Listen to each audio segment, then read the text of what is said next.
क्या बोलते हैं बच्चा लोग? सब बढ़िया। मैं हूँ राशि इसारिया फ्रॉम पारंगत एजुकेशन।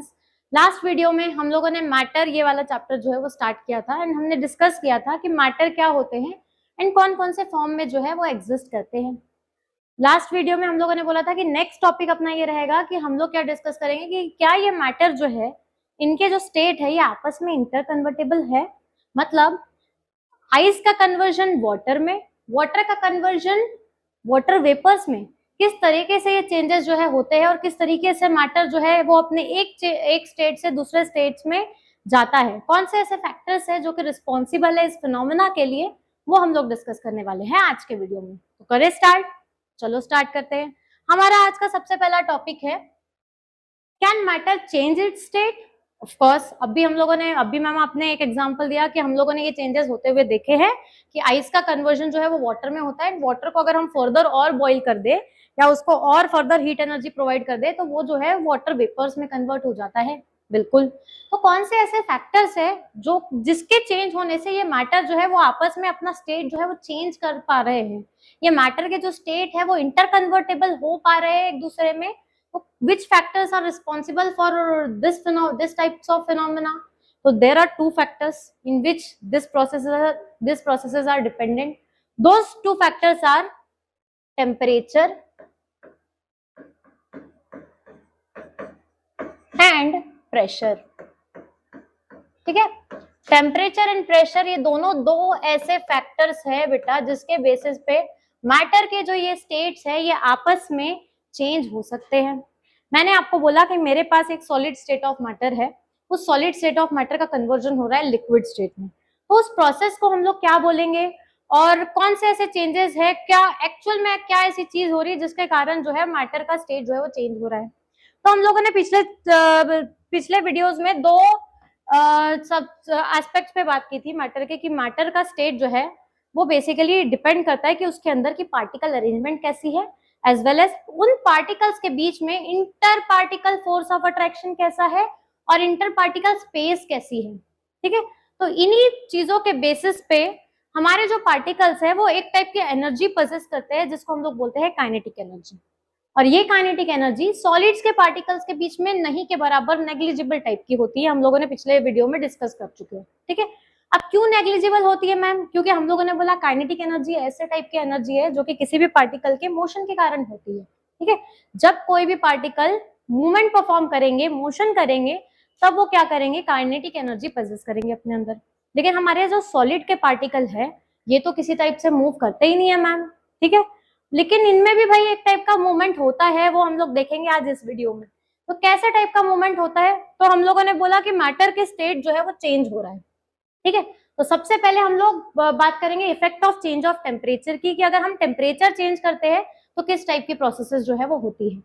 अब ठीक है, टेम्परेचर आप चेंज कर रहे हो तो चेंज आप दो तरीके से कर सकते हो। आइदर आप टेम्परेचर को इंक्रीज करवाओगे या तो फिर आप टेम्परेचर को क्या करवाओगे, डिक्रीज करवाओगे। तो दोनों ही तरीके से अलग अलग टाइप की प्रोसेसेस जो है वो होती है जो कि हम लोग देखने वाले हैं इस वीडियो में। ठीक है, आपको एक इमेज दिख रही होगी यहाँ पे। ठीक है, इस इमेज में अलग अलग टाइप के चेंजेस जो है वो बताए गए हैं। फॉर एग्जाम्पल अगर मेरा सॉलिड स्टेट ऑफ मैटर है, मैं उसको फर्दर और हीट प्रोवाइड करती हूँ तो सॉलिड का कन्वर्जन हो जाता है into liquid. This process is called as melting. और इसी प्रोसेस को हम लोग फ्यूजन भी बोलते हैं। क्या बोलते हैं बच्चों? फ्यूजन। ठीक है, तो conversion of solid state of matter into liquid state is called as melting और फ्यूजन। ठीक है, कुछ स्पेसिफिक टेम्परेचर पे जाके ये प्रोसेस जो है वो कैरी आउट होती है। वो टेम्परेचर को हम क्या बोलते हैं ये हम लोग डिस्कस करेंगे अभी लेटर। ठीक है, उसी लिक्विड को मैंने फर्दर और हीट प्रोवाइड कर दी, मतलब फर्दर और टेम्परेचर इंक्रीज करवा दिया। जब और टेम्परेचर इंक्रीज करवा दिया तो इस लिक्विड की गैस बन गई। ठीक है, तो लिक्विड स्टेट का कन्वर्जन हो गया गैसियस स्टेट में। This process is called as vaporization और बॉइलिंग। उसको हम लोग बोलते हैं वेपराइजेशन एंड बॉइलिंग। अब ये जो गैस के पार्टिकल है ये वापस जो है वो सॉलिड में भी कन्वर्ट किए जा सकते हैं भाई, उस प्रोसेस को हम डिपोजिशन बोलते हैं। ठीक है, और ये जो सॉलिड के पार्ट, ये जो लिक्विड बना था उस लिक्विड को क्या आप वापस जमा भी सकते हो? बिल्कुल जमा सकते हो भाई। अगर हम उस लिक्विड का टेम्परेचर फर्दर क्या करवा दे, टेम्परेचर अगर डिक्रीज करवा दे तो रिवर्स प्रोसेस हो जाएगी। बिल्कुल हो जाएगी। ठीक है, टेम्परेचर क्या करवा दे, डिक्रीज करवा दे तो रिवर्स प्रोसेस हो जाएगी, लिक्विड का कन्वर्जन सॉलिड में हो सकता है। ये चीज हम लोग समझने के लिए एक बहुत ही बेसिक सा एग्जांपल लेके इस चीज को समझेंगे कि भाई हम लोगों ने वाटर को तीनों स्टेट्स में देखा है, ठीक है, तीनों स्टेट्स में इंटर कन्वर्टेबल होते हुए देखा है। कौन कौन सी 3 स्टेट? तो भाई रूम टेम्परेचर पे हमारा जो पानी है वो कौन से स्टेट में है, कौन से स्टेट में है भाई, लिक्विड स्टेट में है, ठीक है। अब मैम ये जो पानी है ये रूम टेम्परेचर पे लिक्विड स्टेट में है, मतलब क्या कि भाई रूम टेम्परेचर पे वो लिक्विड स्टेट में इसलिए क्योंकि उसका बॉइलिंग पॉइंट रूम टेम्परेचर से काफी ज्यादा अबव है। अब मैम ये बॉइलिंग पॉइंट क्या हो गया, क्या होता है बॉइलिंग पॉइंट, तो पढ़ेंगे बॉइलिंग पॉइंट क्या होता है। सबसे पहले हम लोग एक बेसिक सा एग्जांपल लेके देखते हैं, क्योंकि ये चेंज हम डेली लाइफ में डेली बेसिस पे होते हुए देखते हैं, इसलिए हम इसी के थ्रू जो है इस चैप्टर को पूरा पढ़ेंगे। Ice water are the heroes of this chapter, ठीक है। तो वाटर को हम लोगों ने देखा है कि रूम टेम्परेचर पे कैसा होता है भाई, लिक्विड स्टेट पे होता है, ठीक है। लेकिन इसी वाटर की आप आइस भी बनाते हैं, कैसे बनाते हैं, आप इसको कर देते हैं फ्रीज, ठीक है। और फ्रीज करने के बाद, फ्रीज करना मतलब क्या, आप उसको कौन सा टेम्परेचर प्रोवाइड कर रहे हैं भाई, -डिग्री सेल्सियस वाला टेम्परेचर प्रोवाइड करें इनसाइड द फ्रीजर, है ना। फ्रीजर में आप क्या करते हो, एक आइस की ट्रे है, उस आइस ट्रे में आपने पानी भर दिया और पानी भर के रख दिया जमने के लिए, और उस फ्रीजर के अंदर कंडीशन कैसी है, वहां पे है -डिग्री सेल्सियस वाला टेम्परेचर, ठीक है।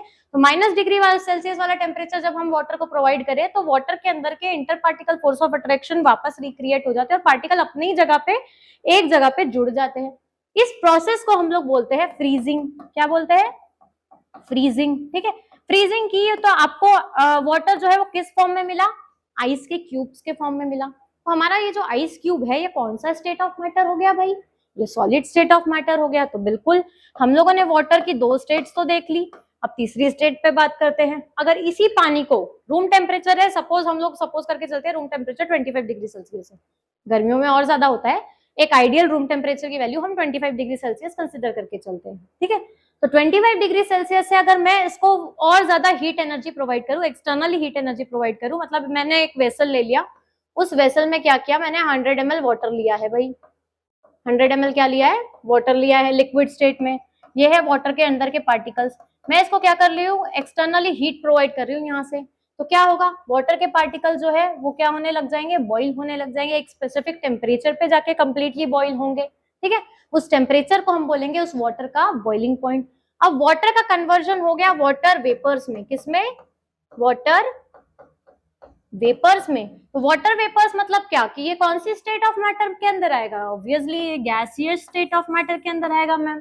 तो हम लोग ये वाले चेंजेस जो है वो डेली बेसिस पे होते हुए देख रहे हैं कि भाई आइस वाटर जो है वो अपने 3 स्टेट्स में एग्जिस्ट कर रहा है, रूम टेम्परेचर पे वो लिक्विड फॉर्म में एग्जिस्ट कर रहा है, अगर हम उसको -डिग्री वाला सेल्सियस वाला टेम्परेचर प्रोवाइड कर दे तो वो सॉलिडिफाई हो जाता है, आइस बन जाता है, अगर हम उसको फर्दर और टेम्परेचर प्रोवाइड करें तो उसका कन्वर्जन जो है वो वाटर की वेपर्स में हो जाता है, जो कि है गैसियस स्टेट ऑफ मैटर।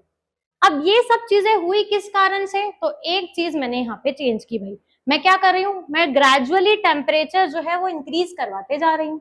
अगर मैंने टेम्परेचर ग्रेजुअली इंक्रीज करवाया तो आइस का कन्वर्जन हो गया वाटर में एंड वाटर का कन्वर्जन हो गया वाटर वेपर्स में, ठीक है। क्या ये चेंजेस जो है वो रिवर्सिबल है, बिल्कुल रिवर्सिबल है मैम, क्योंकि ये फिजिकल चेंज है, उसकी फिजिकल स्टेट ही चेंज हो रही है, सिर्फ कोई केमिकल चेंजेस नहीं ऊपर हो रहे, कोई केमिकल रिएक्शन नहीं हो रही है यहाँ पे। That's why it is called that कि मैटर जो है वो अपना स्टेट चेंज कर सकता है और ये स्टेट जो है वो इंटर कन्वर्टेबल होते हैं, मतलब आइस का पानी बना तो पानी का आप वापस आइस बना सकते हो, ठीक है। तो हम लोग क्या करेंगे, अभी हम लोगों ने पढ़ा कि हम लोगों ने टेम्परेचर इंक्रीज करवाया तब ये प्रोसेस हुई। अगर व्हाट इफ मैं अगर टेम्परेचर डिक्रीज करवाऊं तो इसी वाटर वेपर्स को मैं बाहर जाने का टाइम ही ना दूं, मैंने क्या किया, इस वेसल के ऊपर एक ऊपर से इस टाइप की लीड ढक दी, क्या ढक दी, एक लीड ढक दी, ठीक है। इसमें पानी था, 100 ml वाटर था, ये वाटर के पार्टिकल है, इसके ऊपर मैंने क्या कर दी, इस टाइप की लीड जो है वो ढक दी। हम खाना बनाने के लिए ये चीज यूज करते हैं, बेसिकली आप चावल या सब्जी जो भी बना रहे हो उसके ऊपर अगर आप लीड ढक दो तो वहां जो वाटर की वेपर्स बनती है वो बाहर एस्केप आउट नहीं हो पा रही है, अगर बाहर एस्केप आउट नहीं हो पा रही है तो कहाँ जम जाती है, वो इस लीड के इस वाले पोर्शन पे आके ऐसे स्टिक हो जाती है, ठीक है। अब यहाँ जैसे गई तो यहाँ जाने के बाद इस वाले एरिया में जो टेम्परेचर है वो कैसा है, मिनिमम है as compare to this portion, ठीक है। तो यहाँ तक जाते जाते पार्टिकल्स की काइनेटिक एनर्जी वापस डाउन हो जाती है एंड वो क्या हो जाते हैं, इस लीड के ऊपर यहाँ पे आके कंडेंस होने लग जाते हैं, ठीक है। इस प्रोसेस को हम लोग बोलते हैं Condensation. Condensation is the process basically in which the conversion of gaseous state of matter into liquid state of matter takes place. ठीक है, तो हम लोगों ने जो वाटर की वेपर्स बनाई थी, उन वाटर वेपर्स को वापस कंडेंस करके हम वाटर भी बना सकते हैं। यहाँ हमने क्या किया भाई, यहाँ हम लोगों ने किया टेम्परेचर को डिक्रीज, यहाँ हमने टेम्परेचर को क्या करवाया, डिक्रीज करवाया। चलो ठीक है, वाटर वापस हम लोग आ गए वाटर वाली स्टेट पे। अब इस वाटर का अगर मैं फर्दर टेम्परेचर और डिक्रीज करवाऊं, मैं इसको -डिग्री सेल्सियस तक वाले टेम्परेचर पे लेके जाऊं, तो क्या फर्दर और कोई चेंजेस होने पॉसिबल है? बिल्कुल पॉसिबल है मैम। हम लोगों ने पढ़ा है कि -डिग्री सेल्सियस में ये वाटर जो है वो कैसा हो जाता है, सॉलिडिफाई हो जाता है। ठीक है, कैसा हो जाता है, सॉलिडिफाई हो जाता है, और इसका कन्वर्जन हो जाता है किसमें, आइस में। इस प्रोसेस को हम लोग बोलते हैं फ्रीजिंग। ठीक है, तो ये थे स्टेट्स ऑफ मैटर। ठीक है, तो क्या देखा हम लोगों ने कि इस तरीके से मैटर जो है वो अपना स्टेट जो है वो एक स्टेट से दूसरे स्टेट में चेंज कर सकता है। ठीक है, अब हम हर एक प्रोसेस को थोड़ा डिटेल में समझेंगे। ठीक है, ज्यादा उतना नहीं, थोड़ा बहुत डिटेल में, जितना हमारे लिए इंफॉर्मेशन रिक्वायर्ड है उतना जो है हम लोग समझ के चलेंगे। ठीक है, चलो अब पहली प्रोसेस जो है वो दी गई है आपको मेल्टिंग। मेल्टिंग हम लोगों ने अभी डिस्कस किया। मेल्टिंग का मतलब है the process of change of state of matter from its solid state to liquid state. ठीक है, तो लिख देते हैं भाई। चलो, मेल्टिंग मतलब क्या है? मेल्टिंग मतलब है the process of change of state of matter, state of matter from its solid state to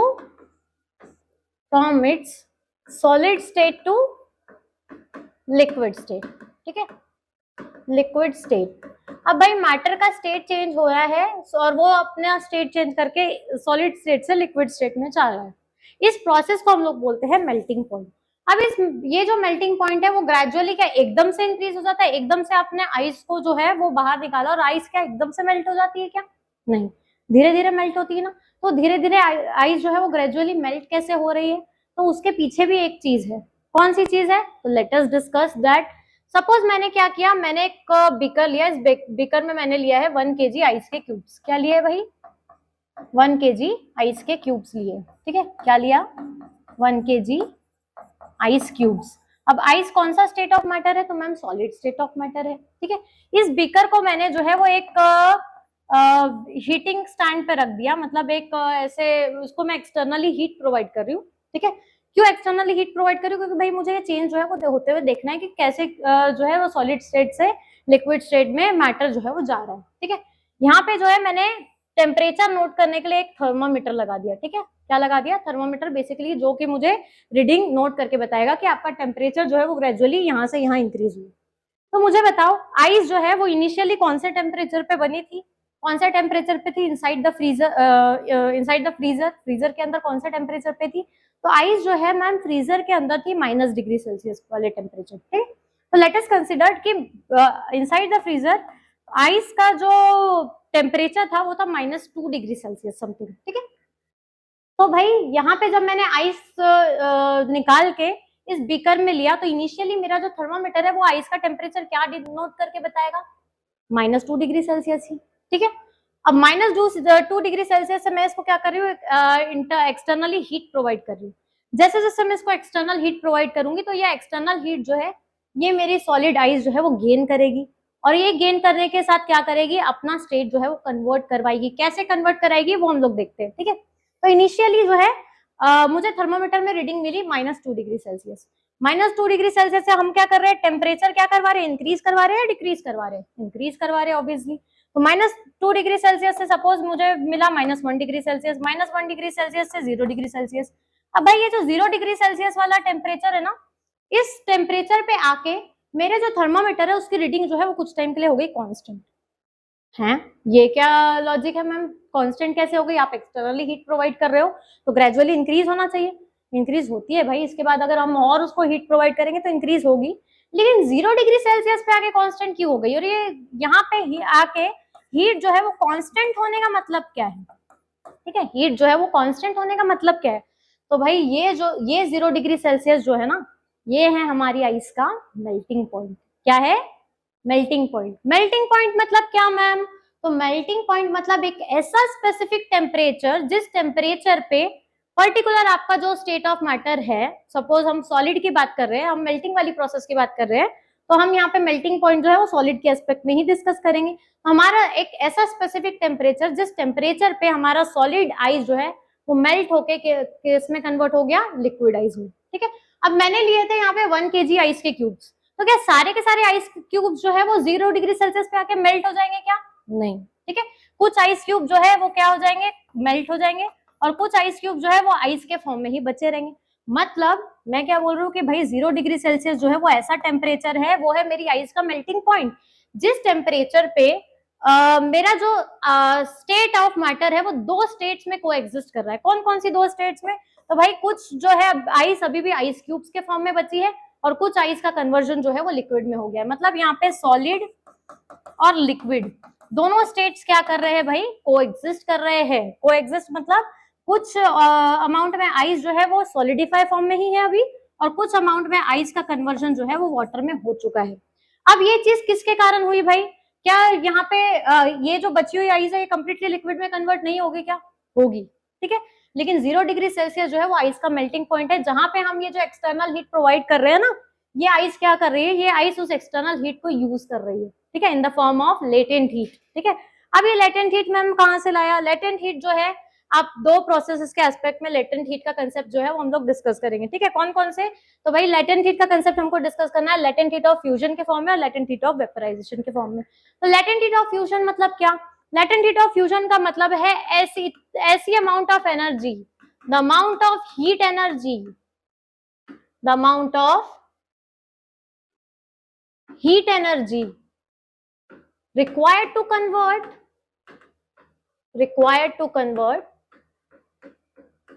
1 kg of solid into liquid. ठीक है, 1 kg of solid into liquid at its melting point, at atmospheric pressure भी, at atmospheric pressure। अब यहाँ पे मैंने atmospheric pressure ये चीज mention क्यों की है भाई? क्योंकि हम यहाँ पे effect of change of temperature पढ़ रहे हैं, मतलब हम लोगों ने प्रेशर कहीं से भी चेंज नहीं किया है, जितना हमारे सराउंडिंग में नॉर्मल प्रेशर था उतना ही प्रेशर मेंटेन है। ठीक है, और लेटेंट हीट कौन से पॉइंट पे आई? लेटेंट हीट आई एट इट्स मेल्टिंग पॉइंट, मतलब वो सॉलिड जो है, फॉर एग्जाम्पल अगर मैं आइस की बात कर रही हूँ तो आइस का मेल्टिंग पॉइंट 0 डिग्री सेल्सियस है, इसलिए लेटेंट हीट आएगी 0 डिग्री सेल्सियस पे, और 0 डिग्री सेल्सियस पे आके ये काम क्या करने वाली है? तो लेटेंट हीट का मतलब है, लेटेंट का मतलब है हिडन, लेटेंट वर्ड का मतलब क्या होता है? Hidden.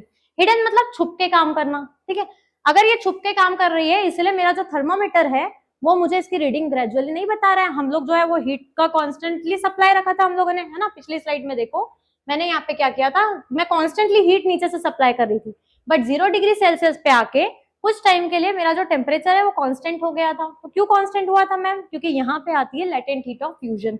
Latent heat of fusion क्या करती है? तो हम लोगों ने बोला कि भाई सॉलिड के पार्टिकल जो है वो आपस में बहुत ज्यादा टाइट फोर्स ऑफ अट्रैक्शन के द्वारा, स्ट्रॉन्ग फोर्स ऑफ अट्रैक्शन के द्वारा जुड़े हुए हैं। ठीक है, सॉलिड के अंदर की अरेंजमेंट कैसी है कि सॉलिड के अंदर जो पार्टिकल है वो कुछ इस तरीके से आपस में strong inter particle force of attraction के द्वारा जुड़े हुए हैं, उनमें स्पेसेस बिल्कुल नहीं है। तो ये जो लेटेंट हीट है इसका काम क्या रहेगा? इसका काम रहेगा कि इनके पार्टिकल्स के बीच के inter particle force of attraction को ये क्या करेगी? ब्रेक करेगी। क्या करेगी? ब्रेक करेगी, तोड़ देगी। जब इसने इन दोनों के inter particle force of attraction को ब्रेक कर दिया तो सॉलिड जो है वो अपनी जगह पे क्या होने लग जाएंगे? वाइब्रेट होने लग जाएंगे। जैसे ही वाइब्रेट होने लग गए तो भाई इस वाइब्रेशन के कारण, इस वाइब्रेशनल मूवमेंट के कारण क्या होगा? दोनों के बीच के फोर्स ऑफ अट्रैक्शन जो है वो टूट जाएंगे। जैसे ही फोर्स ऑफ अट्रैक्शन टूट गए, अब ये सॉलिड के पार्टिकल क्या हो जाएंगे? एक दूसरे से सेपरेट आउट हो जाएंगे। Now it is the particle of solid any more? No, it is converted into which form? Liquid form. This process is called as melting. ठीक है, अब उस स्पेसिफिक टेम्परेचर की बात करते हैं, जैसे मैंने बोला 0 डिग्री सेल्सियस। तो 0 डिग्री सेल्सियस जो है ये कौन सा टेम्परेचर है? ये ऐसा मिनिमम टेम्परेचर है जिस मिनिमम टेम्परेचर पे या तो सॉलिड का कन्वर्जन स्टार्ट हो जाता है या तो मैक्सिमम सॉलिड जो है वो कंप्लीटली मेल्ट भी हो जाती है इसी टेम्परेचर पे, इसलिए हमने उसको बोला वो क्या है? उस आइस का मेल्टिंग पॉइंट है। अब भाई ये जो मेल्टिंग पॉइंट और बॉइलिंग पॉइंट होते हैं, ये हर एक सब्सटेंस की कैरेक्टरिस्टिक प्रॉपर्टी होते हैं, मतलब हर एक सब्सटेंस के लिए यूनिक होते हैं। जैसे हमारा फिंगरप्रिंट हमारे लिए यूनिक है, वो हम एक दूसरे को सबसे अलग बनाता है, वैसे ही आप मेल्टिंग पॉइंट और बॉइलिंग पॉइंट के बेसिस पे किसी भी सब्सटेंसेस को क्लासिफाई कर सकते हैं और किसी भी सब्सटेंसेस को सेपरेट आउट भी कर सकते हैं, ठीक है। तो मेल्टिंग पॉइंट क्या है भाई? मेल्टिंग पॉइंट है ऐसा minimum temperature, the minimum temperature required, the minimum temperature, कैसा टेम्परेचर है ये मिनिमम, ऐसा मिनिमम टेम्परेचर है, minimum temperature required to convert, किसका conversion? To convert solid state into liquid state, ठीक है। it is the minimum temperature which is required to convert solid state of matter into liquid state of matter, ठीक है। और you can say the minimum temperature at which any solid starts melting is called as its melting point, ठीक है। अब हम लोगों ने क्या किया था? हम लोगों ने किया था टेम्परेचर को इंक्रीज, तो भाई अलग प्रोसेस हुई, आइस का कन्वर्जन लिक्विड में हो गया। तो क्या लिक्विड का कन्वर्जन वापस हम सॉलिड में कर सकते हैं? वापस हम वाटर को आइस बना सकते हैं? बिल्कुल बना सकते हैं। उस प्रोसेस को हम क्या बोलते हैं? उस प्रोसेस को हम लोग बोलते हैं फ्रीजिंग, ठीक है। फ्रीजिंग क्या है? तो freezing is the process of change of state of matter, change of state of matter from liquid state to solid state, ठीक है, एट अ स्पेसिफिक टेम्परेचर। यहाँ पे भी एक स्पेसिफिक टेम्परेचर रीच होगा भाई, ठीक है, लेकिन यहाँ पे कोई लेटेंट हीट नहीं आएंगी। जितना लेटेंट हीट को एब्जॉर्ब करके पार्टिकल्स जो है वो सॉलिड स्टेट से लिक्विड स्टेट में गए थे, उसी इक्वल अमाउंट ऑफ हीट को वो एब्जॉर्ब करेंगे अब फ्रीजिंग में, ठीक है। फ्रीजिंग में क्या होगा? तो बेसिकली फ्रीजिंग वाली प्रोसेस जो होती है वो किसके कारण होती है? हम लोग यहाँ पे क्या करवाते हैं? टेम्परेचर को डिक्रीज करवाएंगे। मतलब आपने क्या करवाया था अभी? यहाँ पे ग्रेजुअली आप टेम्परेचर इंक्रीज करा रहे थे सो दैट आइस जो है वो मेल्ट हो रही थी। अभी हम क्या करेंगे? उसी वाटर को ले जाके क्या कर देंगे? फ्रीजर में क्या कर देंगे? फ्रीज कर देंगे, ठीक है। अगर फ्रीज कर देंगे तो फ्रीजर के अंदर कौन सा डिग्री वाला टेम्परेचर है? माइनस डिग्री वाला टेम्परेचर है। तो माइनस डिग्री वाले टेम्परेचर पे क्या होता है भाई? तो ये जो सॉलिड्स है ये लिक्विड के पार्टिकल बन चुके थे, अभी लिक्विड के पार्टिकल बन चुके थे, तो लिक्विड के पार्टिकल्स के बीच में थोड़ी बहुत स्पेसेस होती है, तो इनके बीच में भी थोड़ी बहुत स्पेस जो है वो जनरेट होगी। अब आपने क्या किया? आपने लिया एक आइस ट्रे, उसमें आपने ये जो पानी है उसको एक पर्टिकुलर स्टैक्स में फिल कर दिया। स्टैक्स में फिल करके क्या कर दिया? उसको फ्रीजर के अंदर रख दिया, ठीक है। किसके अंदर रख दिया? फ्रीजर के अंदर रख दिया। जैसे ही फ्रीजर के अंदर रखा तो फ्रीजर के अंदर जो है उसको उसका फेवरेबल टेम्परेचर मिल गया, दैट इज माइनस डिग्री वाला टेम्परेचर, ठीक है।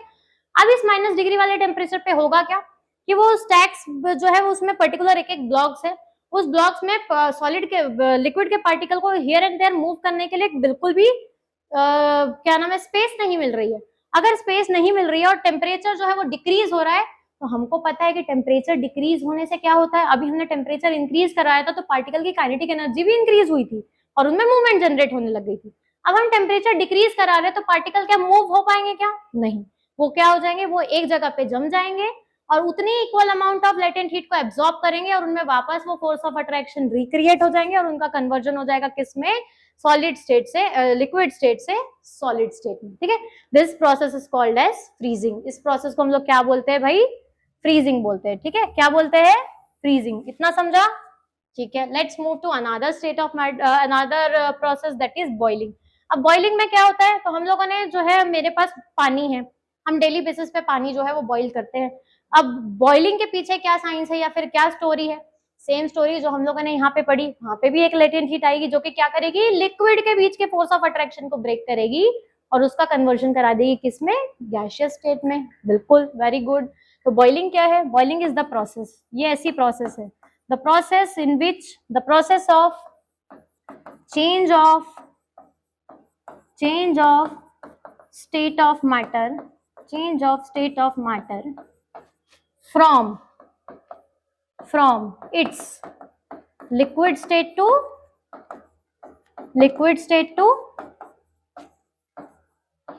gaseous state, liquid state to gaseous state। Liquid state से मैटर जो है वो कहाँ जा रहा है? गैसियस स्टेट में जा रहा है। अब अगर ये चीज हो रही है तो ये भी एक पर्टिकुलर टेम्परेचर पे होगी मैम। बिल्कुल, यहाँ पे भी एक लेटेंट हीट आएगी जो कि क्या करेगी? इस पानी के बीच के फोर्स ऑफ अट्रैक्शन को ब्रेक करेगी, उस लिक्विड के बीच के फोर्स ऑफ अट्रैक्शन को ब्रेक करेगी। बिल्कुल आएगी।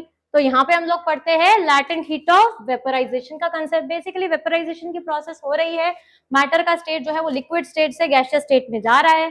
तो हम लोगों ने वापस क्या किया? वापस इसको समझ लेते हैं 1 kg के कंसेप्ट के साथ कि मैंने क्या लिया? 1 kg पानी ले लिया, ठीक है, 1 kg वाटर ले लिया इन अ वेसल, उस पानी को मैं एक्सटर्नली हीट प्रोवाइड कर रही हूँ, तो ये है पानी के पार्टिकल्स के बीच के अरेंजमेंट, उनमें थोड़ा बहुत काइनेटिक एनर्जी है और थोड़ा बहुत they are able to move, ठीक है। और जब मैं एक्सटर्नल हीट प्रोवाइड कर रही हूँ तो एक्सटर्नल हीट प्रोवाइड करने के साथ साथ मेरे जो पार्टिकल है ये एक्साइट हो जाएंगे, हियर एंड देयर मूव करने लगेंगे और धीरे धीरे क्या हो जाएंगे, उनका जो है वेपराइजेशन स्टार्ट हो जाएगा। अब ये वेपराइजेशन किस पर्टिकुलर टेम्परेचर पे स्टार्ट होगा, तो कंसिडर कर लेते हैं कि अभी हम लोगों ने पानी जो है वो रूम टेम्परेचर पे 25 डिग्री सेल्सियस पे लिया है।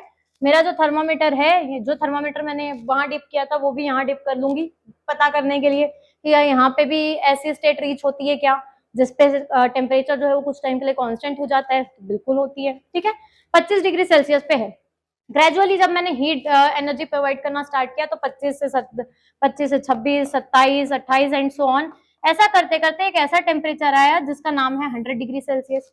इस 100 डिग्री सेल्सियस पे वापस टेम्परेचर आके क्या हो गया भाई, कुछ देर के लिए कांस्टेंट हो गया, ठीक है। अगर कुछ देर के लिए इस पर्टिकुलर टेम्परेचर पे टेम्परेचर जो है वो कांस्टेंट हो गया, मेरे थर्मामीटर ने कोई फर्दर रीडिंग शो नहीं की, मतलब मैं क्या कंसिडर करूंगी कि यहाँ पे भी एक हिडन हीट आई है जो कि क्या कर रही है, इस हीट एनर्जी को जो कि मैं एक्सटर्नली दे रही हूँ क्योंकि मैंने हीट एनर्जी का सप्लाई रिमूव नहीं किया था, ठीक है, तो इस हीट एनर्जी का यूटिलाइजेशन हो रहा है to break down the force of attraction between liquid particle, liquid के पार्टिकल्स के बीच में जितना भी फोर्स ऑफ अट्रैक्शन है उसको ब्रेक करने के लिए रिस्पॉन्सिबल है ये हिडन हीट, ठीक है। इस हिडन हीट का नाम क्या है, तो इस हिडन हीट का नाम है latent heat of vaporization. Latent heat of vaporization की डेफिनेशन क्या होगी बच्चों, लेटेंट हीट ऑफ वेपराइजेशन को हम कुछ इस तरीके से डिफाइन करेंगे, it is the amount of heat energy, it is the amount of heat energy required to convert 1 kg of liquid into 1 kg of liquid into gas at its boiling point, क्योंकि boiling की process पढ़ रहे हैं ना हम, at its boiling point at atmospheric pressure, ठीक है, at its boiling point at atmospheric pressure। तो लेटेंट हीट ऑफ वेपराइजेशन मतलब क्या, ऐसी हीट एनर्जी जो कि रिक्वायर्ड होती है सॉलिड के बीच के फोर्स ऑफ अट्रैक्शन को ब्रेक करने के लिए। अब यहाँ पे पार्टिकल्स की काइनेटिक एनर्जी फर्दर इंक्रीज होगी ना, वो थे लिक्विड स्टेट में, तो लिक्विड स्टेट में उनमें थोड़ा बहुत मूवमेंट था, ठीक है। अब जैसे ही वो लिक्विड स्टेट से चले गए किसमें, गैसियस स्टेट में, मतलब अब वो हो गए गैस के पार्टिकल्स, तो गैस के पार्टिकल्स के बीच में तो हाई स्पेस अवेलेबल है, हाई स्पेस अवेलेबल है इसलिए इनकी काइनेटिक एनर्जी भी क्या हो जाएगी, बढ़ जाएगी। तो भाई हम ये चीज बोल सकते हैं क्या कि विथ इंक्रीज इन टेम्परेचर, जैसे जैसे हम टेम्परेचर को बढ़ाते हैं तो काइनेटिक एनर्जी भी बढ़ती है पार्टिकल की, ठीक है।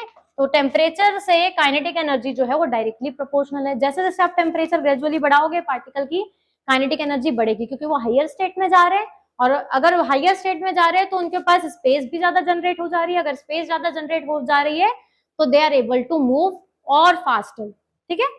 तो इतना क्लियर है what is latent heat of vaporization. चलो वापस आ जाते हैं अपनी प्रोसेस पे।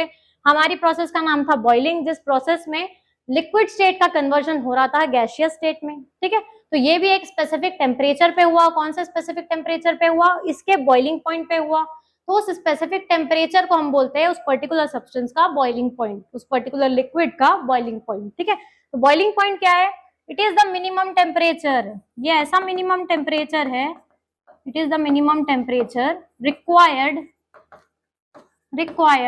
टू कन्वर्ट, किसका कन्वर्जन किसमें, liquid state of matter into liquid state of matter into gaseous state, ठीक है। द मिनिमम टेम्परेचर और you can say the minimum temperature required to convert to boil any substance, ठीक है। किसी भी substance को बॉइल करने के लिए जितना मिनिमम टेम्परेचर रिक्वायर्ड होता है उस मिनिमम टेम्परेचर को हम बोलते हैं उस पर्टिकुलर लिक्विड का बॉइलिंग पॉइंट, ठीक है। अब हम लोगों ने बॉइलिंग करवाया भाई, मैंने एक वेसल लिया था, उस वेसल में कुछ अमाउंट में पानी लिया था, पानी को क्या करवा रही हूँ मैं, एक्सटर्नल हीट प्रोवाइड करके बॉइल करवा रही हूँ, ठीक है। अब क्या ये प्रोसेस मैं रिवर्स कर सकती हूँ, मुझे पानी को बाहर एस्केप आउट होने नहीं देना है, मुझे उसकी वेपर्स बनने नहीं देना है, तो मैं क्या करूंगी, ये चीज अभी हम लोगों ने डिस्कस किया था कि हम डेली लाइफ में हमारे घर पे करते हैं, कुछ भी, जैसे अगर आपकी मम्मी जो है वो कुकिंग कर रही है तो अगर बेसिकली अगर चावल बना रही है, चावल में हम क्या करते हैं, ज्यादा अमाउंट ऑफ पानी डाल के उसको बॉइल होने के लिए रख देते हैं, ठीक है, ताकि चावल जो है वो पक जाए। अब जल्दी पकने के लिए हम क्या करते हैं, उसके ऊपर एक लीड ढक देते हैं। जब आप थोड़े टाइम बाद उस लीड को उठा के देखोगे तो उसके ऊपर जो है वो वाटर ड्रॉपलेट्स कंडेंस फॉर्म में मिलते हैं। ठीक है, मतलब यहाँ पे क्या हुआ, यहाँ पे पार्टिकल्स की काइनेटिक एनर्जी फर्दर इंक्रीज तो हुई थी due to applying external heat energy. जितना अमाउंट ऑफ हीट एनर्जी हम प्रोवाइड कर रहे थे तो पार्टिकल उसको गेन भी कर रहे थे और बॉइल भी हो रहे थे। ठीक है, और उनकी वेपर्स भी बन रही थी, लेकिन इस वेपर्स को हमने बाहर जाने का मौका नहीं दिया। अगर बाहर जाने का मौका नहीं दिया तो वो क्या हो गया, वो इसी लीड पे जाके क्या हो गई, जमा हो गई। अब जैसे यहाँ पे जमा हुई तो यहाँ पे टेम्परेचर जो है वो कैसा है, ज्यादा है, लेकिन उसके कंपैरिजन में इस वाले पोर्शन पे टेम्परेचर कैसा है, कम है। मतलब वहां पे क्या हो गया, टेम्परेचर डिक्रीज हो गया। अगर टेम्परेचर डिक्रीज हो गया तो हमने एक रिलेशन पढ़ा भी कि with increase in temperature kinetic energy of particle increases, with decrease in temperature kinetic energy of particle decreases. तो यहाँ जाके पार्टिकल की काइनेटिक एनर्जी क्या हो जाएगी, कम हो जाएगी। अगर पार्टिकल की काइनेटिक एनर्जी कम हो गई तो वो वापस क्या हो जाएंगे, यहाँ पे इस लीड के ऊपर इस वाले पोर्शन में क्या हो जाएंगे, कंडेंस हो जाएंगे। मतलब ये ऐसी प्रोसेस है जहां पे गैस के पार्टिकल्स का कन्वर्जन हो रहा है वापस लिक्विड स्टेट में। ठीक है, इस प्रोसेस को हम लोग बोलते हैं कंडेंसेशन। क्या बोलते हैं उस प्रोसेस को, कंडेंसेशन। ठीक है, तो कंडेंसेशन मतलब क्या है, it is the process of conversion of gaseous state of matter into liquid state of matter। ठीक है, तो तीन प्रोसेसेस हम लोगों ने, 3 से 4 प्रोसेसेस हम लोगों ने डिस्कस की यहाँ पे, melting, freezing, boiling and condensation. ठीक है, another process is little bit different.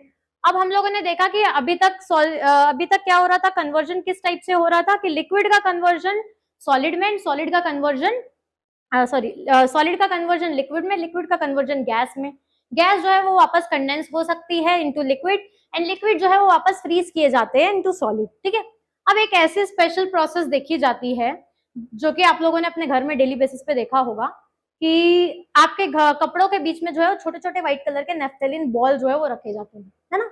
अब किस लिए रखते हैं हम लोग, तो बेसिकली वो मॉथ्स को रिपेल करते हैं, मतलब उसके वजह से कोई भी इंसेक्ट्स या कीड़े जो है वो हमारे कपड़ों में नहीं लगते। ठीक है, तो वो जो नेफ्थेलिन बॉल है कुछ टाइम के बाद उसको देखना आप, क्या होगा, वो डिसअपियर हो जाएगी। ठीक है, तो किस प्रोसेस के थ्रू, क्या हमको उसका कुछ रेसिड्यू बचा हुआ मिलता है उस प्रोसेस में, नहीं। ठीक है, तो कौन सी ऐसी प्रोसेस है जो कि रिस्पॉन्सिबल है उस नेफ्थेलिन बॉल के डिसअपियर होने के पीछे, तो वो प्रोसेस का नाम है सब्लिमेशन। ठीक है, sublimation, it is the process in which solid state of matter is directly converted into gaseous state of matter without going in liquid state। एक स्टेट जो है वो स्किप हो जाती है। ठीक है, तो the process of change of matter, change of state of matter from change of state of matter from solid state to directly into gaseous state without going into liquid state। ठीक है, without going into liquid state, liquid state में जाए बिना solid का conversion काय में हो जाएगा, डायरेक्टली लिक्विड स्टेट में। बेस्ट एग्जांपल है इसका नेफ्थेलिन बॉल, कैम्फर जो हम लोग यूज करते हैं वो भी। अब ऐसे सब्सटेंस जो कि ये प्रोसेसेस शो करते हैं उन सब्सटेंसेस को हम लोग बोलते हैं, they are called as sublime substances. अब मैम सॉलिड का कन्वर्जन डायरेक्टली गैस में तो पॉसिबल है, क्या गैस का कन्वर्जन वापस सॉलिड में पॉसिबल है, बिल्कुल पॉसिबल है। सब्लिमेशन में हम लोगों ने क्या किया था, सब्लिमेशन में हम लोगों ने टेम्परेचर इंक्रीज करवाया। ठीक है, basically with increase in temperature होती है ये प्रोसेस। तो जैसे जैसे हमने टेम्परेचर इंक्रीज करवाया तो थोड़े टाइम तक वो नेफ्थेलिन बॉल ने सराउंडिंग की हीट एनर्जी गेन की और उसका कन्वर्जन जो है वो किस में हो गया, गैसियस स्टेट में हो गया without going in liquid state. But इसके कॉन्ट्राडिक्टरी प्रोसेस जो है वो भी हो सकती है, कैसे, तो उसमें हम लोग क्या करते हैं, with the help of pressure or by decreasing temperature we can achieve this process। ठीक है, उस प्रोसेस का नाम है डिपोजिशन। डिपोजिशन में क्या होता है, deposition is the process of change of state of matter, the process of change of state of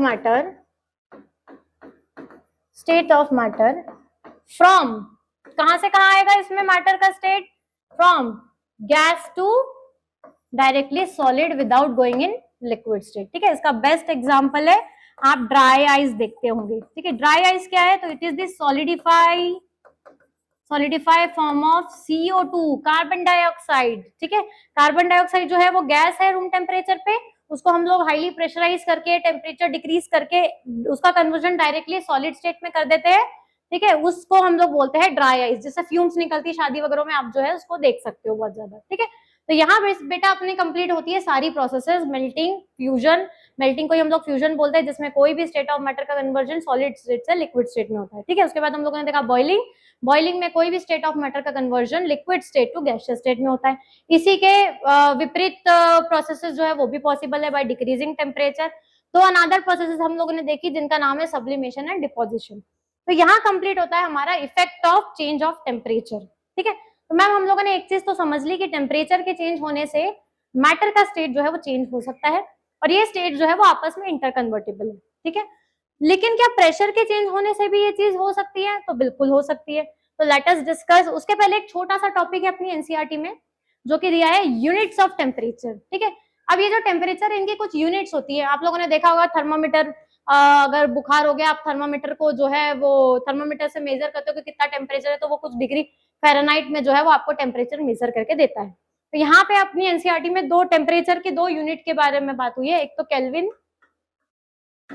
ठीक है, केल्विन, और दूसरा डिग्री सेल्सियस। ठीक है, दूसरा डिग्री सेल्सियस। ठीक है, degree Celsius is represented by this and kelvin is represented by capital के। ठीक है, केल्विन नाम के साइंटिस्ट ने इस यूनिट को डिस्कवर किया था, इसलिए उनके ऑनर में केल्विन जो है ये नाम रख दिया। तो आपको इन दोनों स्टेट्स का आपस में इंटर कन्वर्जन बताया हुआ है कि अगर आपको टेम्परेचर जो है वो केल्विन में दिया हुआ है तो उसका कन्वर्जन आप डिग्री सेल्सियस में कैसे करेंगे, और अगर टेम्परेचर डिग्री सेल्सियस में दिया हुआ है तो डिग्री सेल्सियस को केल्विन में किस तरीके से कन्वर्ट जो है वो करना पड़ता है। ये चीज जो है वो हम लोगों को एनसीईआरटी में दी गई है। ठीक है, तो देख लेते हैं। डिग्री सेल्सियस से आप सब अवेयर है। तो अगर मुझे कोई भी टेम्परेचर जो है वो डिग्री सेल्सियस में गिवन है, for example blank 25 degree Celsius, ठीक है, रूम टेम्परेचर 25 डिग्री सेल्सियस, तो इस 25 डिग्री या फिर 0 डिग्री सेल्सियस की अगर मैं बात करूं, ठीक है, 0 डिग्री सेल्सियस लेके चलते हैं, बहुत ज्यादा इजी है। तो इस 0 डिग्री सेल्सियस का कन्वर्जन अगर मेरे को केल्विन में करना है, तो केल्विन में कन्वर्जन करने के लिए आपको उस डिग्री सेल्सियस वाले यूनिट में ऐड करना पड़ता है क्या, 273। ठीक है, तो जो आंसर आपको मिलेगा वो किस में मिलेगा, केल्विन में। While degree Celsius, while kelvin का अगर डिग्री सेल्सियस में कन्वर्जन करना है तो हम क्या करेंगे, हम करेंगे माइनस, मतलब आपको यूनिट जो है वो केल्विन में दी गई है और केल्विन का कन्वर्जन अगर डिग्री सेल्सियस में करना है तो आप क्या करेंगे, -273। ठीक है, वेरी इजी। चलो लेट अस मूव फॉरवर्ड। अब हम लोग डिस्कस करते हैं effect of change of pressure. ठीक है, कि क्या प्रेशर के चेंज करने से भी मैटर का स्टेट चेंज हो सकता है, तो बिल्कुल हो सकता है मैम, बहुत छोटा सा टॉपिक है एनसीईआरटी में। ठीक है, इसका बेस्ट एग्जांपल है, हम लोगों ने पढ़ा था एलपीजी गैस का कन्वर्जन। ठीक है, एलपीजी गैस क्या है, it is liquefied petroleum gas. कैसे बनाई जाती है, तो भाई प्रेशर की मदद से जो है इसका कन्वर्जन लिक्विफाइड पेट्रोलियम गैस में किया जाता है। पेट्रोलियम गैस जो है वो किस फॉर्म में है, गैसियस फॉर्म में। तो हम लोगों ने देखा, मैंने आपको पिछले वीडियो में भी बताया था कि मेरे पास एक अमाउंट की गैस जो है वो मैंने एक फील की है एक वेसल में। ठीक है, सपोज इस गैस के कुछ मॉलिक्यूल्स है, ये इस गैस के 4 मॉलिक्यूल है। ठीक है, अब मैं क्या कर रही हूँ, उसके ऊपर एक्सटर्नली प्रेशर लगा रही हूँ। क्या लगा रही हूँ, प्रेशर। तो बेसिकली मैं प्रेशर बढ़ा रही हूँ ना यहाँ पे, मतलब प्रेशर इंक्रीज कर रही हूँ। तो प्रेशर इंक्रीज करने के साथ कौन सी प्रोसेस होगी, प्रेशर इंक्रीज करने के साथ रिवर्स प्रोसेस होगी, जैसे हम लोगों ने टेम्परेचर के चेंज के साथ देखा था। ठीक है, टेम्परेचर के चेंज के साथ मैटर जो है वो हायर स्टेट में जाता था, यहाँ मैटर जो है वो लोअर स्टेट में जाएगा, क्योंकि उसके space with applying pressure, by applying pressure matter के पार्टिकल के बीच की स्पेसेस जो है वो रिड्यूस कम होती जाएगी। ठीक है, that's what it is called as compressibility and gases are highly compressible. तो गैसेस के साथ हम लोग जो है ये चीज कर सकते हैं। तो मैंने क्या किया है, मैंने यहाँ पे लगा दिया एक मूवेबल पिस्टन। इस पिस्टन की मदद से, पिस्टन क्या है, तो एक टाइप का ऐसा मूवेबल ढक्कन है जिसके अंदर मैंने कुछ अमाउंट की गैस जो है वो फील करके रखी है एक वेसल के अंदर। मैं यहाँ से प्रेशर जो है वो लगा रही हूँ, और प्रेशर बेसिकली क्या कर रही हूँ, इंक्रीज कर रही हूँ। ठीक है, अगर मैं प्रेशर इंक्रीज करवा रही हूँ तो इस पिस्टन का मूवमेंट जो है वो अंदर की तरफ होगा, मैं ऊपर से प्रेशर लगा रही हूँ। अगर मैंने प्रेशर ज्यादा लगाया तो पार्टिकल्स के मूवमेंट कैसा होगा कि पार्टिकल जो है वो पास में आ जाएंगे। तो जैसे ही पार्टिकल्स पास में आ गए तो इनकी जो अरेंजमेंट है वो कैसी बन जाएगी, अरेंजमेंट बनेगी कुछ इस तरीके की। ठीक है, अरेंजमेंट बन जाएगी कुछ इस तरीके की। इनमें क्या हो जाएंगे, फोर्स ऑफ अट्रैक्शन वापस रिक्रिएट हो जाएंगे, क्योंकि ये जो है वो पास में आ गए। अब मुझे बताओ ये जो है ये है गैस के पार्टिकल्स, इसका कन्वर्जन किस में हो गया, by applying pressure, by increasing pressure ये जो पार्टिकल्स है एक दूसरे के काफी ज्यादा क्लोज आ गए, काफी ज्यादा पास पास आ गए, तो इस टाइप की अरेंजमेंट जो है वो मुझे लिक्विड में देखने को मिलती है। तो मैंने क्या कर दिया, इस गैस को क्या कर दिया, लिक्विफाई कर दिया, मतलब मैंने मैटर का स्टेट चेंज करवा दिया by applying pressure. With applying pressure मैंने गैसियस स्टेट ऑफ मैटर का चेंज किसमें करवा दिया, लिक्विड स्टेट में। इसका बेस्ट एग्जांपल है एलपीजी गैस। ठीक है, एलपीजी गैस क्या है, it is basically the petroleum gas. Petroleum gas को हाईली प्रेशराइज करके एक छोटे से छोटे सिलेंडर के अंदर एक ज्यादा से ज्यादा अमाउंट की गैस जो है वो फिल कराई जाती है। जब ये चीज की जाती है तो गैसेस की कंप्रेसिबिलिटी वाली प्रॉपर्टी और प्रेशर वाला कंसेप्ट यूज किया जाता है, जिससे क्या होता है गैसेस को आप ज्यादा अमाउंट की गैसेस जो है छोटे से छोटे सिलेंडर में आप पैक कर सकते हो। तो यहाँ पे वो जो गैस थी वो इनिशियली किस फॉर्म में थी, मतलब उसका स्टेट क्या था, वो गैशियस फॉर्म में थी। Gaseous gaseous state of matter का कन्वर्जन हो गया लिक्विड स्टेट में। ठीक है, तो यहाँ हमारा effect of change of pressure भी खत्म हो गया। लास्ट टॉपिक बचा है इस चैप्टर का, वो भी डिस्कस कर लेते हैं। एक दूसरा टाइप का फिनोमिना जो हम लोग डेली बेसिस पे होते हुए देखते हैं, हम लोग जो है कपड़े धोते हैं डेली। मैंने भी ये पहना है, मैं भी घर जाके क्या करूंगी, इसको धो के डालूंगी। धो के डालूंगी तो मेरी अप्रोच क्या होगी कि भाई धो के डालने के बाद ये कपड़े सूखने भी तो चाहिए, मुझे वापस पहनना है ना। मैं तानिया मित्तल तो नहीं हूँ कि मैं बार बार, मेरे पास कपड़ों की इतनी फैक्ट्री है कि एक कपड़े अगर पे मतलब यूज कर लिया तो दोबारा वो पहनूंगी नहीं, या कोई सेलिब्रिटी भी नहीं है हम। तो हम लोग क्या करते हैं, डेली बेसिस पे कपड़ों को धोके डालते हैं, धोके डालने के बाद उनको सुखाते हैं। सुखाने के टाइम पे हम लोग क्या करते हैं, उनका पानी जो है वो ड्रेन कर लेते हैं अच्छे से। सुखाने के बाद उनको अच्छे से पूरा एक्सपोज करके सनलाइट के नीचे जो है हम लोग उनको क्या कर देते हैं, सुखा देते हैं। तो क्या आप लोगों ने कभी सोचा है कि which process is involve in this type of in this daily life activities, तो that process is named as evaporation. अब इवेपोरेशन कैसे डिफरेंट है, तो इवेपोरेशन भी एक ऐसे टाइप की प्रोसेस है जिसमें लिक्विड स्टेट ऑफ मैटर का कन्वर्जन गैसियस स्टेट में हो रहा है, मतलब लिक्विड का कन्वर्जन गैस के पार्टिकल में हो रहा है। तो मैम ये तो बॉइलिंग ही हुआ ना, इसको हम बॉइलिंग क्यों नहीं बोल रहे हैं, इसको वेपराइजेशन क्यों नहीं बोल रहे हैं, इसको इवेपोरेशन क्यों बोल रहे हैं, एक नया टर्म क्यों ला लिया, क्योंकि दोनों बहुत ज्यादा डिफरेंट है। कैसे डिफरेंट है, तो भाई देखते हैं। सबसे उसके लिए पढ़ लेते हैं सबसे पहले इवेपोरेशन की डेफिनेशन। इवेपोरेशन की डेफिनेशन क्या बोलती है भाई कि इवेपोरेशन एक टाइप की ऐसी प्रोसेस है, it is the process of change of state of matter from liquid state to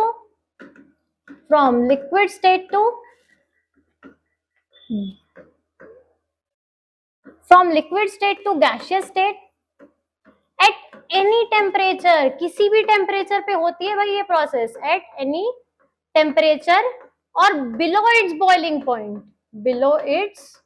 boiling point. अब देखो यहाँ पे दो टर्म्स नहीं आई है, ठीक है, नहीं आई है, एक्चुअली हम उनको पढ़ चुके हैं, बट उन दो टर्म्स का यहाँ पे ज्यादातर यूज नहीं है। ठीक है, पहली चीज तो इवेपोरेशन की प्रोसेस हो रही है, तो इवेपोरेशन की प्रोसेस में लिक्विड स्टेट ऑफ मैटर का कन्वर्जन गैस में हो रहा है, लिक्विड के पार्टिकल जो है वो गैस में कन्वर्ट हो रहे हैं।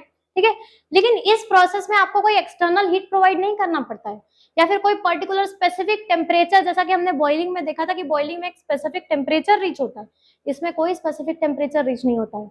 अगर मैं अभी यहाँ पे कुछ अमाउंट का पानी गिरा दूं और उसको बिना साफ किए ऐसे ही चले जाऊं, तो नेक्स्ट डे आऊं तो क्या वो पानी मुझे वहीं पे गिरा हुआ मिलेगा क्या, नहीं, वो पानी क्या हो जाएगा, इवेपोरेट हो जाएगा।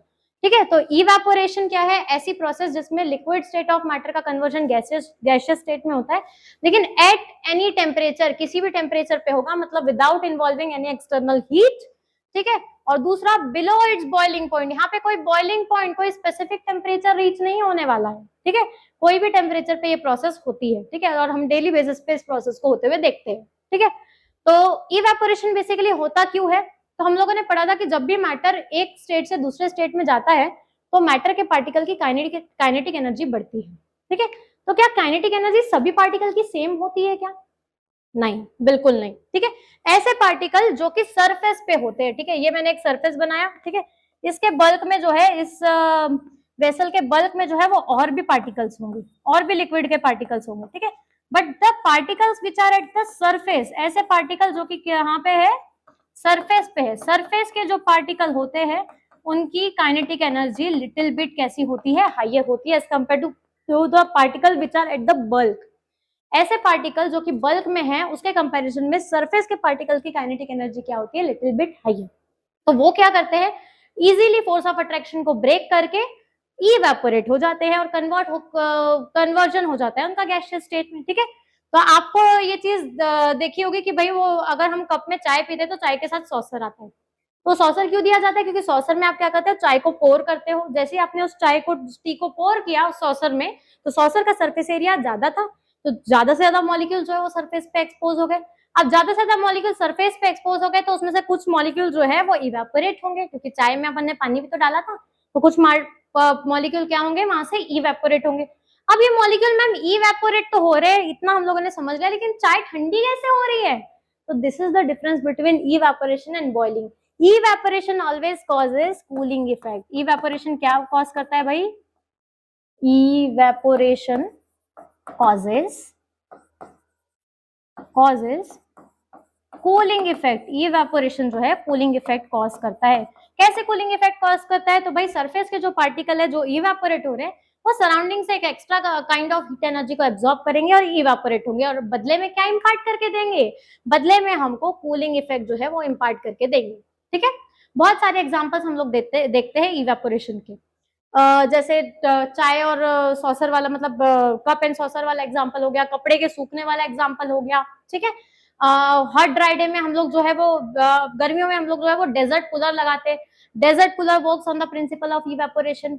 हम अपने घरों में मटके रखते हैं, है ना, अर्थन पॉट। तो उस अर्थन पॉट में क्या होता है, कुछ माइन्यूट छोटे छोटे जो है वो पोर्स होते हैं, उन पोर्स में से पानी जो है वो स्क्वीज आउट होके बाहर आता है और इवेपोरेट होता है, और बदले में क्या कॉज करता है, कूलिंग इफेक्ट कॉज करता है, इसलिए हमको मटके का पानी जो है वो काफी ठंडा फील होता है। ठीक है, अब कुछ फैक्टर है जिन पे इवेपोरेशन जो है वो डिपेंड है, तो कुछ 3-4 फैक्टर है, उसको एंड करके हम लोग अपना वीडियो जो है वो जय श्री राम करेंगे। ठीक है, चलो कौन कौन से ऐसे फैक्टर्स है जिसके ऊपर इवेपोरेशन जो है वो डिपेंड करता है? तो सबसे पहला फैक्टर है टेम्परेचर।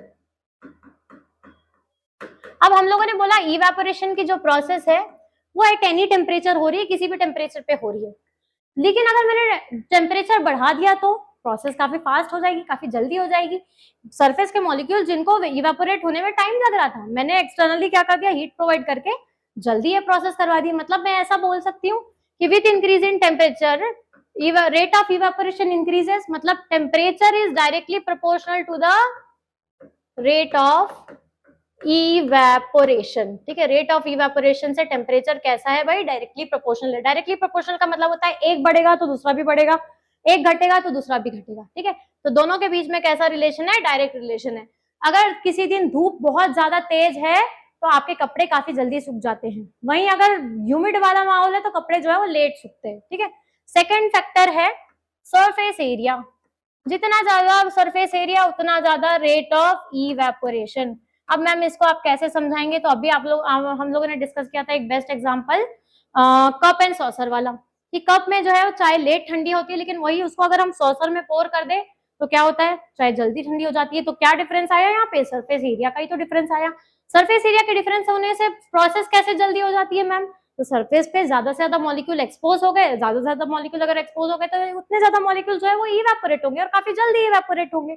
इसीलिए हम बोल सकते हैं कि सरफेस एरिया से भी क्या है, हमारा rate of evaporation directly proportional है। ठीक है, rate of evaporation directly proportional है। With increase in surface area rate of evaporation increases. तीसरा फैक्टर है विंड स्पीड, हवा की तेजी। अगर हवा तेजी से चल रही है तो क्या कपड़े जल्दी सूखेंगे? क्या बिल्कुल जल्दी सूखेंगे मैम। ज्यादा से ज्यादा मॉलिक्यूल जो है वो कपड़ों से मॉइस्चर खींचेंगे और लेके जाएंगे, फिर कुछ मॉलिक्यूल आएंगे कपड़ों से मॉइस्चर खींचेंगे और लेके जाएंगे, तो सो दैट हमारे कपड़े जो है काफी जल्दी जो है वो सूख जाएंगे। तो ये बोल सकते हैं कि विंड स्पीड से भी हमारा जो रेट ऑफ इवेपोरेशन है वो डायरेक्टली प्रोपोर्शनल है, मतलब इवेपोरेशन काफी जल्दी होगा अगर हवा तेजी से चलेगी तो। बिल्कुल ठीक है, तो wind speed is directly proportional to rate of evaporation। जितना ज्यादा विंड स्पीड उतना ज्यादा रेट ऑफ इवेपोरेशन। अब 3 फैक्टर्स हमने ऐसे देख लिए जिनके बढ़ने से इवेपोरेशन का रेट बढ़ता है। तो एक ऐसा भी फैक्टर है जिसको हम लोग बोलते हैं ह्यूमिडिटी। ह्यूमिडिटी मतलब क्या? ह्यूमिडिटी मतलब क्या भाई हो बहनों? ह्यूमिडिटी का मतलब है कि एयर के पार्टिकल्स के पास ऑलरेडी कुछ मॉइस्चर कंटेंट है, अगर उसके पास ऑलरेडी कुछ मॉइस्चर कंटेंट है तो वो आपके कपड़ों से और ज्यादा मॉइस्चर कंटेंट खींचना चाहेगा क्या? नहीं।